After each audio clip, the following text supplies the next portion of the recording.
Good afternoon, everyone. We'll call this meeting to order in just a couple of minutes as soon as we achieve quorum here.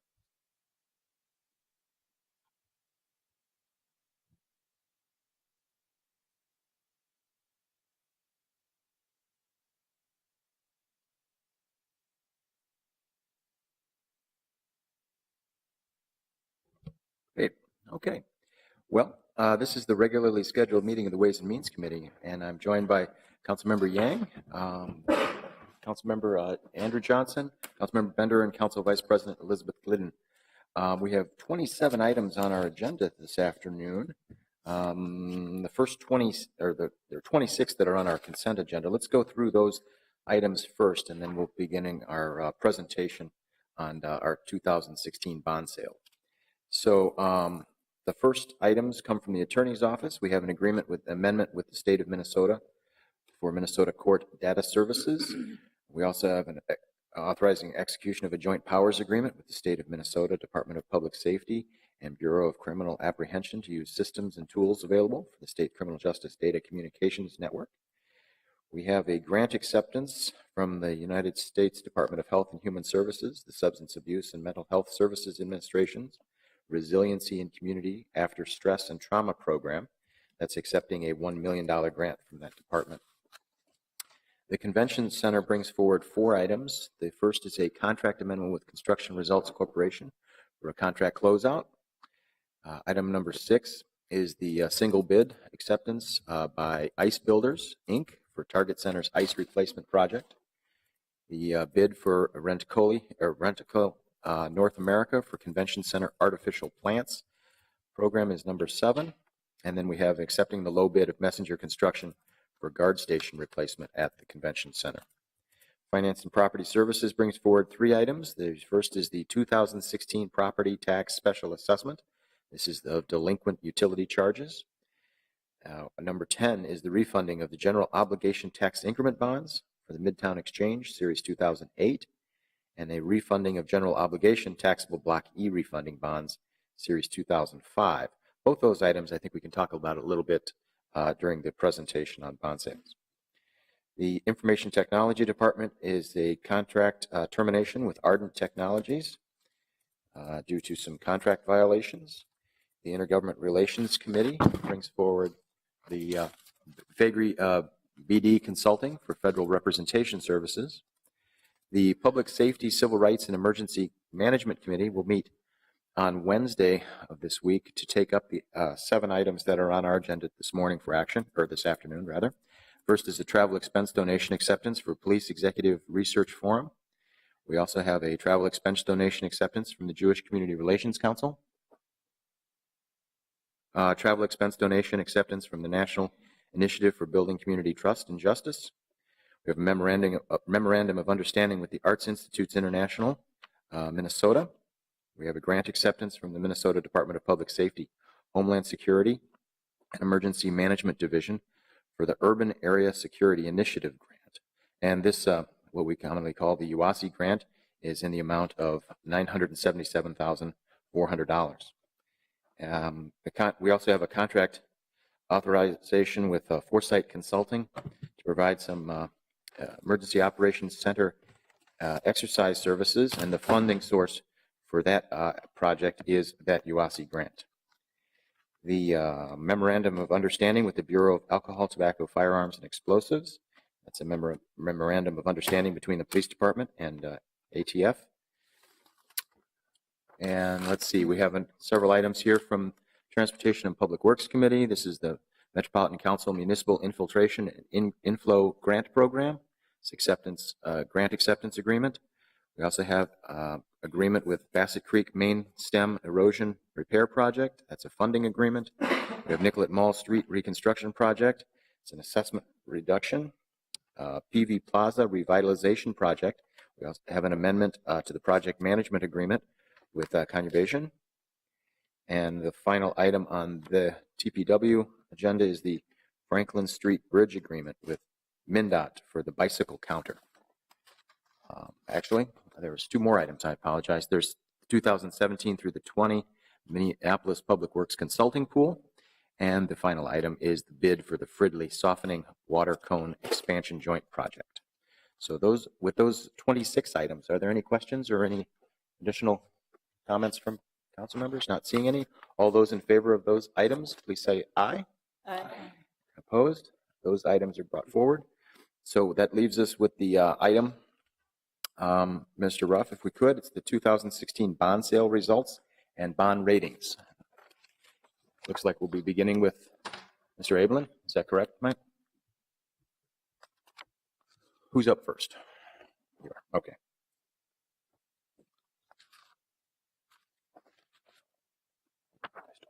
All right. Good afternoon, everybody. I'm Michael Abelin with the Finance and Property Services Department, and I'm going to give you an update of the good story of our $120 million bond sale that we recently completed, and also refunding results from that bond sale, and then finally some information about the rating agency process and ratings that was concluded as part of that work. So for this particular bond sale, we issued $120 million worth of bonds.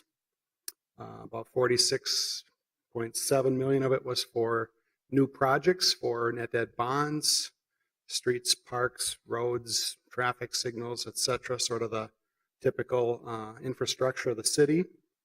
$7.185 million was for special assessments related to street projects. And then the other items that were new capital is sanitary sewer and water. You can see the amounts there.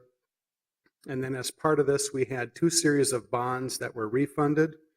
The Series 2009 bonds had a parking component of $17.95 million and a water fund component of $11.5 million. And then finally, there was another series of 2009 B bonds that had $4.44 million worth of special assessments. So that's what makes up the full 120. As the process goes for us, this was a competitive sale.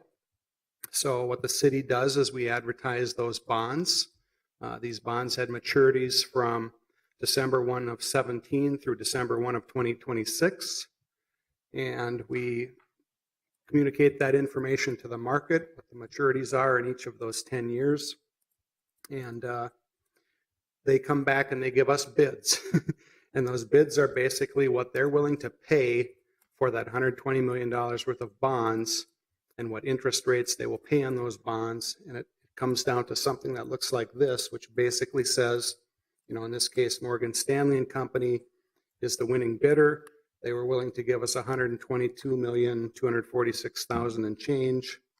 At the end of the day, that would result in net interest costs for the city over time of $6.4 million and a 1.45% interest rate. You can see some of the other bidders there. It's fairly close between the first and second bidders, but as you move down, you can see that in total, the difference is greater than $400,000 in interest costs between the winning bid and the lowest or the highest interest rate bid on the 6 bids. As a part of this, we issued $120 million worth of bonds, right? That's what we bid for, but we're going to get $121,631,000 for that $120 million. And actually, we were able to, because that's a premium, we were able to reduce the size of the bond sale by $605,000. So we only had to issue $119,395,000 of bonds to get enough money to do the things we needed to do to refund those 3 pieces of bonds. So I'll go through the refunding statistics in a minute. But basically, we're able to use that refunding premium to reduce the par amount of bonds. And so this shows what we're getting in total is $121,631,399. That includes the premium of $2,352,000, and then the underwriter's compensation of $116,000 and change. So that's what they get. These 6 bidders, they bid for these bonds, and that $116,000 represents the total compensation that they receive for putting their capital to use and marketing those bonds and finding buyers and returning that money to us. Okay. So the true interest rate, after we reduced the par, came down a little bit to 1.454%, and that represents total interest expense of $8,576,000, which gets offset by a premium. So our interest cost afterwards is $6,339,000 and change. So I want to show you how that relates to the bid above, where it was $6,422,000. So as a result of reducing the par, we actually will end up with less total interest expense and less debt outstanding. Okay. So in terms of the refundings themselves, the parking refunding was $17,950 of par that we were setting out to refund. Because of the premiums, we only had to issue $17.6 million of bonds. And as a result of that, the future interest cost on a net present value basis will be $1,901,000 and change less.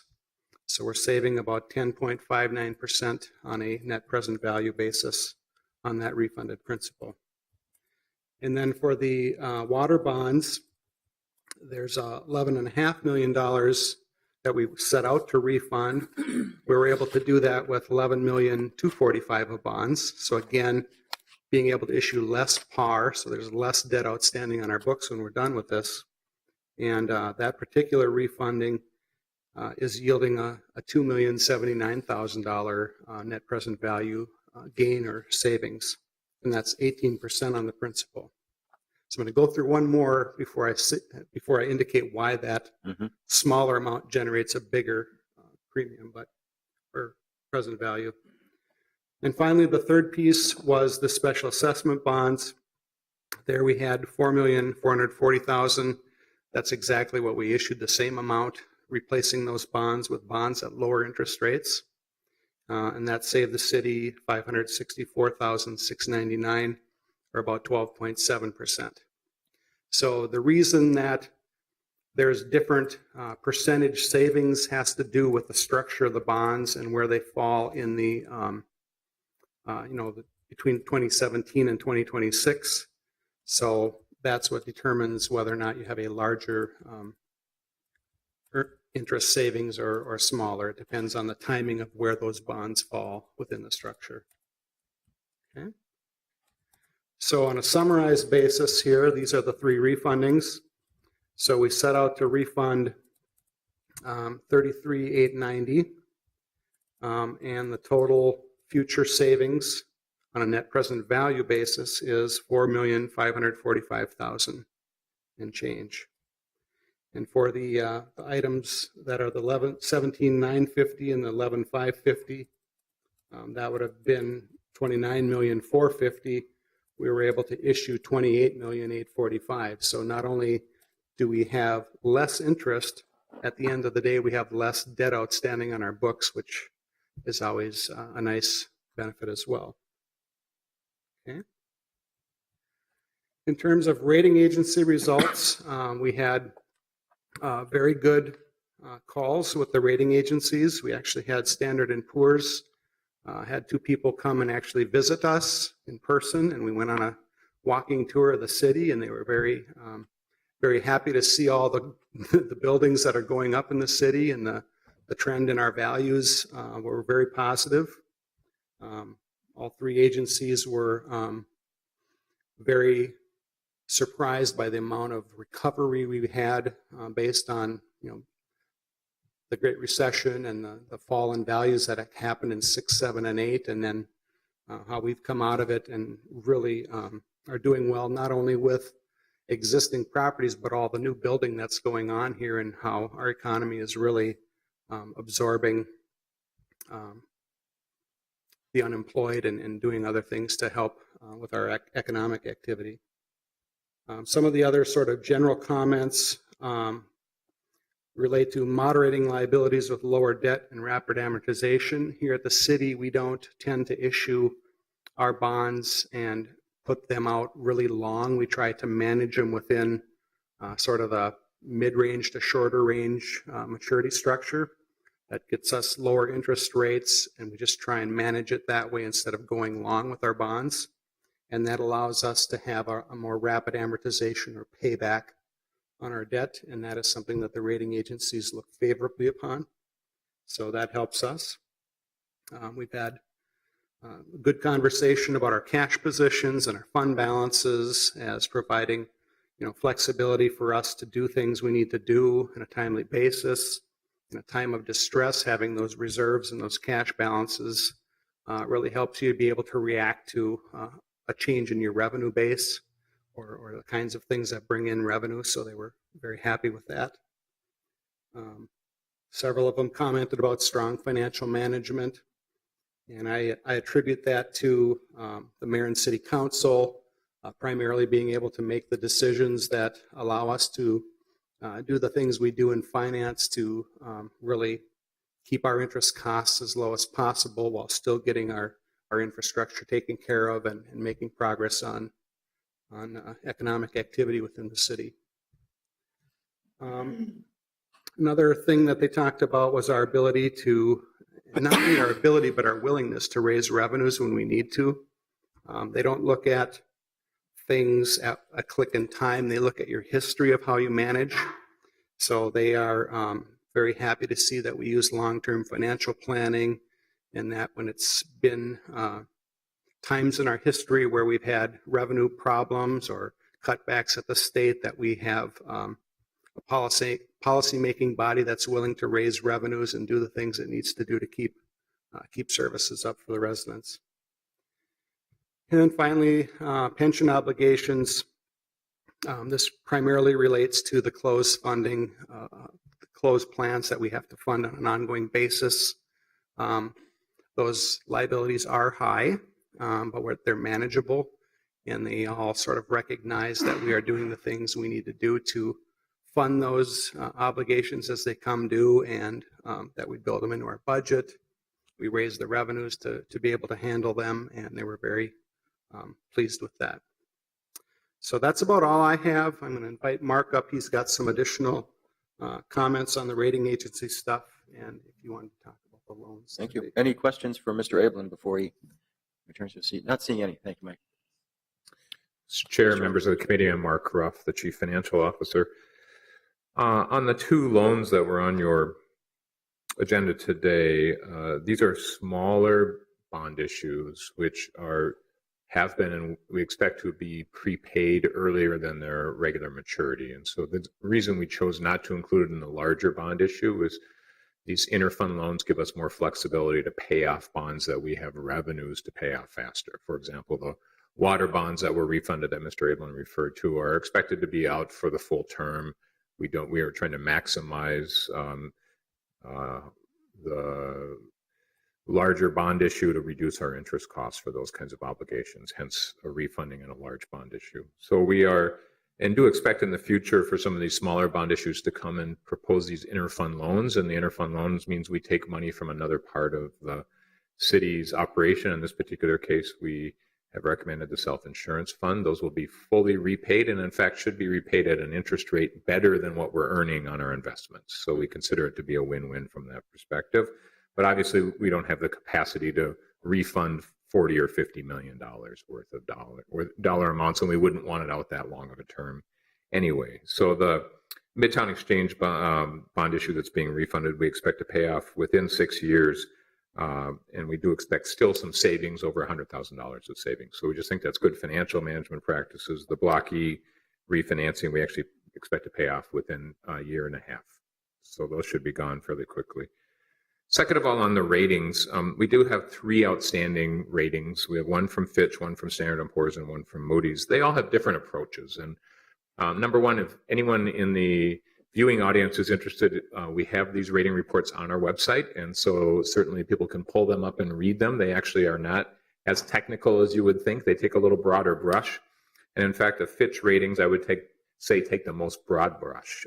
They have, at Fitch, their own economic model that looks at major metropolitan areas and says what happens if the GDP, gross domestic product, were to go down by 1%? Would our region have a higher than an average impact or lower than average. And their model shows, according to their report, that if there was a 1% drop in the GDP nationally, we would actually have our economy suffer less than the rest of the region. And that obviously was borne out during the recession as well, but they do have their own econometrics. Other things that they look at in ratings are things like what percentage of the population actually has a college degree.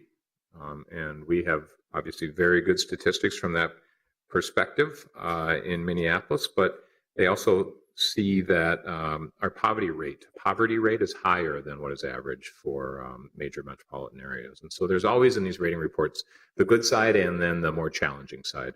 But that's to give you a flavor for what Fitch looks at. Standard & Poor's tends to look not just at the economics, but also what are your policies as a council and what are your practices and how well do you plan? So the fact that, as Mr. Ablin mentioned, we pay off over 85% of our debt within 10 years. That's looked at as a very much a rating positive. The fact that we budget conservatively, usually see surpluses, and probably more importantly, that we don't budget for operating costs long-term using reserves is a major factor as well for Standard & Poor's. And those are the two rating agencies that we have AAAs from. Moody's, I would say, takes a more narrow view, remembering that bond ratings are not an indication of the quality of a community. It's the rating reports and rating agencies through their reports view of how you are able as a city to pay for your obligations. And it's on a bell curve compared to other places around the country. A couple of highlights of Moody's: they tend to look very narrowly at debt and pension obligations, which they consider to be fixed costs. So money that you don't have a choice about paying over the long period of time.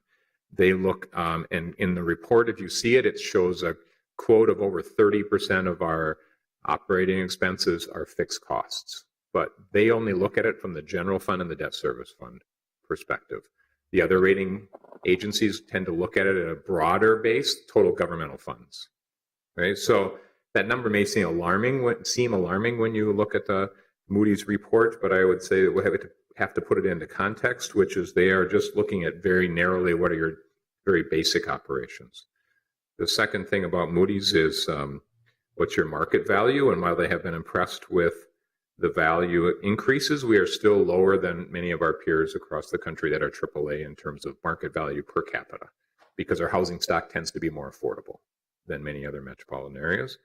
And the last thing is just how much cash do we have? And while our policy of 17% is a healthy policy for us, certainly many other AAA cities around the country have as much as 25 to 35% of their general fund operations and reserves. And so those are some of the challenges I think that Moody's raise in front of us. I will say that many jurisdictions, both locally and nationally, have gone to just 2 rating agencies as opposed to 3 rating agencies. And so we may come back to you as a committee with a discussion before our next bond issue and ask you if you have feedback on whether it's better to have 3 ratings. Certainly some or most market participants would say that having 3 ratings does not get you a better interest rate than 2 ratings. 2 is all that is required for most fund purchasers. And so I think we have to look at it both from a cost standpoint. Ratings are becoming more and more expensive. I think the average cost of a rating is probably around $40,000 to $50,000 at this point in time. That's each. So it's a substantial amount. When we have smaller bond issues, it's heavy burden on cost of issuance. And then the last thing I will say is, we can focus on challenges always, but it is unusual for a city to have a AAA rating. We in Minnesota tend to have more than what is typical on an average basis. We certainly have a couple of dozen cities in Minnesota that have AAA ratings, either from Moody's and Standard & Poor's. But nationally, that is very unusual. And so the fact that the city of Minneapolis, given some of the challenges we've described and given some of the discipline that we've introduced upon ourselves, I think should be proud of its ratings. I think it does while it's not a measure of a quality of life, people who locate here do take that into a consideration in terms of how much stability are they going to have in their taxes and how much predictability. And the fact that you have a arbitrary third party, being Standard & Poor's or a Fitch, who say you have the highest possible creditworthiness and say awfully nice things about you as a city policymaker, board and committee, I think is very, very admirable, and certainly the city council should be proud of itself in its past behaviors. So thank you for the opportunity to address you. Sure, I appreciate that very much. Obviously, this doesn't happen in a vacuum. It happens over a long period of time. So the staff that's worked on this issue has been really important to us. Can you describe what stable means and what other rating agencies? You could even get a AA1 and not be stable. I think stable is more important than AA1. Right.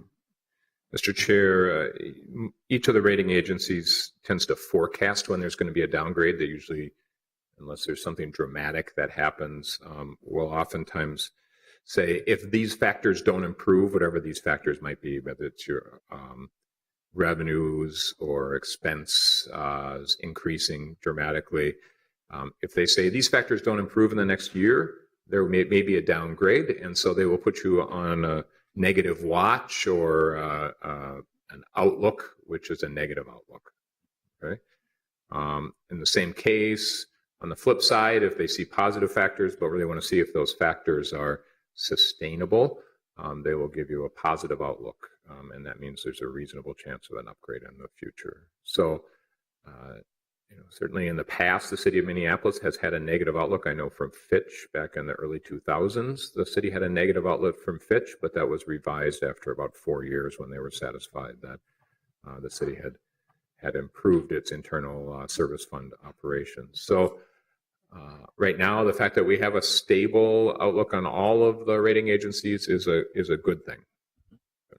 And how does this compare with other cities? And then what's the effect on the interest rates? We just had 6 bond companies bid on things. What are other people getting? Are we getting a good deal? Is this a great deal? Mr. Chair, we're in a historically very low interest rate environment, and so AAA rating versus a AA rating may decrease our savings from 0.1% to 0.2%. So in this compressed interest rate environment, it's not a huge difference. But I would also say that, as I mentioned, there's a couple of dozen cities around the state that have AAA ratings. Some of those are even smaller cities like Mendota Heights and Falcon Heights. We as the city of Minneapolis will get a better interest rate for our AAA than will some of the smaller cities, just because we are viewed as, number one, a more recognizable name in the marketplace, and so there's not a long history and story that needs to be told to bond holders. And two is, the rating agencies have had their own challenges over the last decade in terms of how much people question sometimes their ability to predict the future. And so the fact that we have that balanced economy also will bring us better interest rates, I think, in the long term. And the rating in that case is just a secondary look to make sure that there is nothing on the horizon that is a challenge. Certainly, there are other rating agencies. There's a firm called Kroll, K-R-O-L-L, that is trying to be an up-and-coming rating firm, but building up that reputation is hard in today's marketplace. So despite the challenges that those major rating agencies have had, they're still really the only game in town. What they've been seeing, and part of the reason our costs are going up, is they've been more heavily regulated, both nationally and internationally. Especially the European market has gone after the rating agencies significantly. But generally, we get about as good of interest rate, I think, as is possible. And remember that we have a better bond rating than the federal government does. I think the federal government still carries a AA plus from Standard & Poor's. And so you'll read the report from Standard & Poor's, and they make these references to the fact that the city is better than the sovereign rating. A sovereign rating is the federal government rating. For a period of time, the rating agencies wondered, should we give even better ratings than what the federal government have to local governments? And the fact that they do recognize that there is this local property tax, which is enforceable in a court of law and depending on the state. And in Minnesota, we have very strong enforcement for bondholders and the ability to recover funds compared to maybe a Michigan. And the issues that you read about in Detroit also bring us very good interest rates. So it's not just about the rating and the letters on the rating. It's also who we are and the state that we live in that bring us the most low-cost debt really in the country. Very good. Thank you very much. Terrific information. Hope everybody has an opportunity to digest it a little bit more as we review the presentation. I would like, are there any questions or comments for Mr. Ruff, Mr. Ablin? Not seeing any. Thank you. I'd like to move to receive and file this presentation, if I could. All those in favor, please signify by saying aye. Aye. Great. Thank you. Not seeing anything further on our agenda, so we are technically adjourned, but I do want to point out we have the upcoming budget subcommittee meetings on October 20th will be Public Safety Day. So at 9:30 we have begins with 911, followed by the Police Department, and then Emergency Management. At 1 o'clock we'll begin the Fire Department, and then we'll be dealing with Coordinator Department Day beginning at 9:30 on October 28th. So that should be a full day as we're nearing the end of our budget hearings. So with that, we are adjourned. Thank you. Thank you.